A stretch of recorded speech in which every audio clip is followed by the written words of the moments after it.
In this video, I'm going to talk about the muscle stretch reflex. The nervous system performs many reflexes, and a reflex is a response to a stimulus that doesn't require the involvement of consciousness. All reflexes have two parts.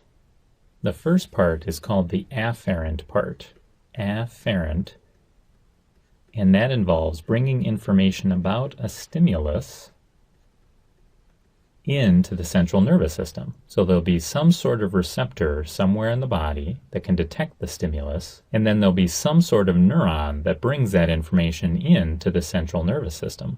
The other part of a reflex is called the efferent part of the reflex.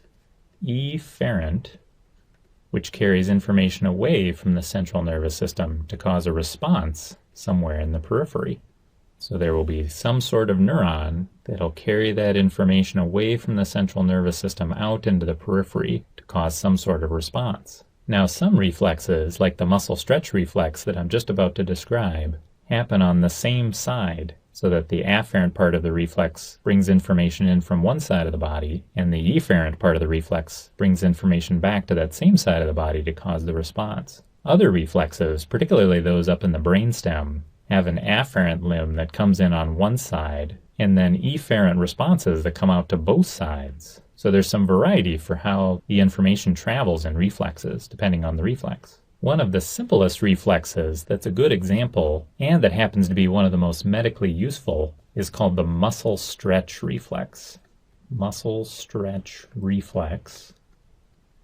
If a skeletal muscle, like in this drawing, here's a skeletal muscle in the arm, if this is rapidly stretched, the muscle stretch reflex will cause it to contract very quickly after it's stretched, presumably as a protective response to prevent injury to a muscle from being stretched too rapidly. But let's go over the one that happens around the knee, that's also called the knee jerk, because most of us are probably familiar with this one. Because a lot of us, when we're in our doctor's office, have had the experience where we're sitting in a chair. So here I've drawn a person, and we're looking at their right side, and here's their trunk and their leg.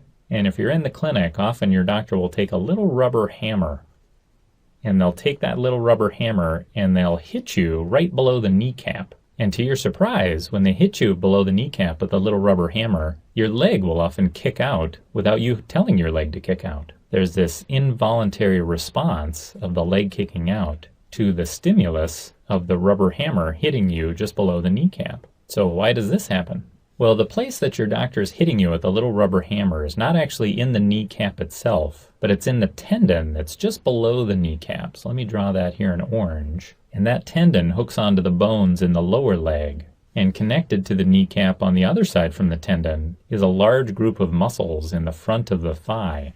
And when your doctor hits you in that tendon, it actually stretches this large group of muscles. Because for just a moment, the little rubber hammer bends this tendon, and that pulls on the kneecap like this, and that pulls on this muscle, and it stretches it. Now, it doesn't stretch it very far, but it does stretch it rapidly. And there are receptors in skeletal muscle that can detect muscle stretch. I'll just write a big R here to represent one of the receptors. And there are lots of these receptors spread out throughout all of the skeletal muscle in the body. And these receptors are called muscle spindles.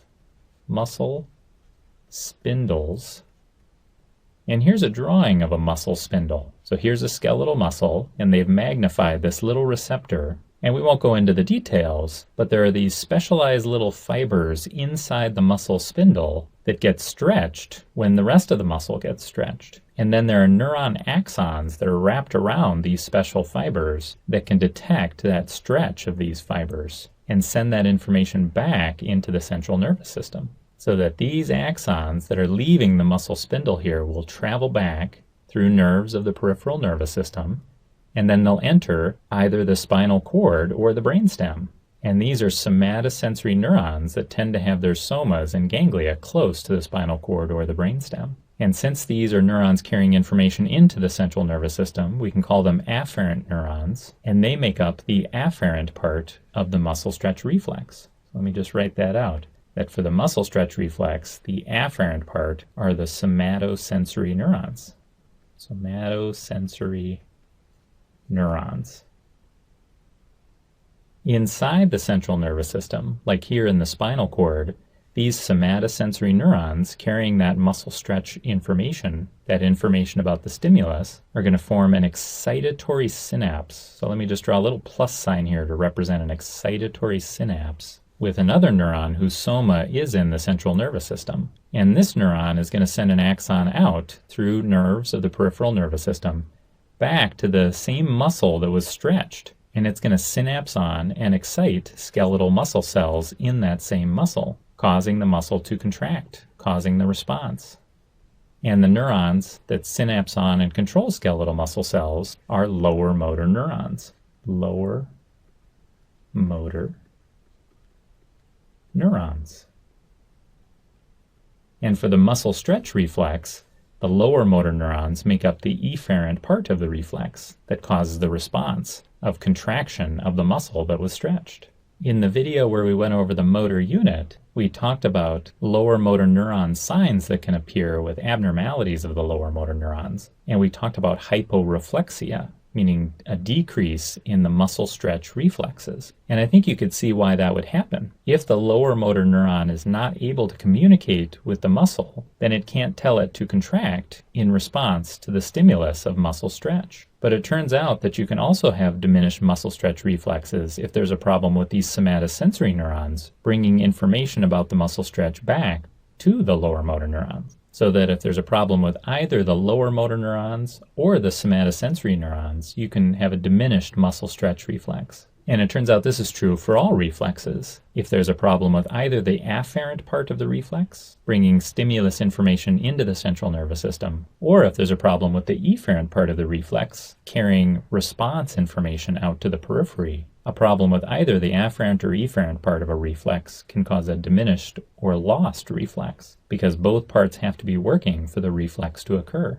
Now, one important thing to notice about reflexes is how all of this just occurs down here, in this case in the spinal cord, or it could occur in the brainstem if it was a brainstem reflex. But the higher parts of the nervous system, the cerebrum, where a lot of the higher functions of the nervous system, like cognition, emotion, and consciousness, they don't have to get involved for a reflex like this to occur. And this is the reason we say reflexes are responses to stimuli that don't require the involvement of consciousness, because the wiring tends to occur at these lower parts of the central nervous system and peripheral nervous system without having to involve the higher parts of the nervous system way up in the cerebrum.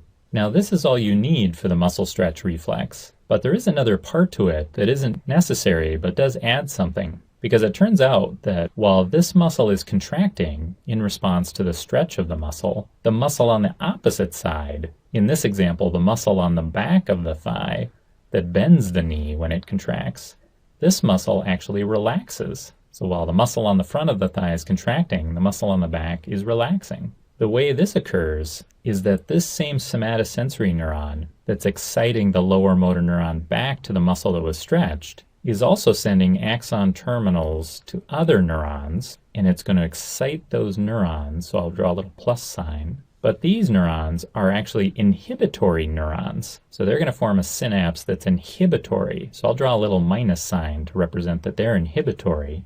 And what they inhibit are lower motor neurons to the muscles on the opposite side. So these lower motor neurons would normally be exciting the muscles here in the back of the thigh that would cause the knee to bend. But when they're being inhibited by this other neuron, these lower motor neurons aren't exciting that muscle in the back of the thigh, so it relaxes. Now, this isn't necessary for the reflex to occur. You just need the afferent and the efferent part of the reflex for it to occur. But because this muscle, when it's contracting, isn't fighting against this muscle in the back of the thigh since it's relaxing, that does increase the response. So there's more straightening of the leg at the knee and kicking outward. And a lot of the reflexes in the nervous system have some similarities to this sort of setup, where you can almost think of a balance between responses that the nervous system can choose from, and that the reflex tips the balance in favor of a response in one direction.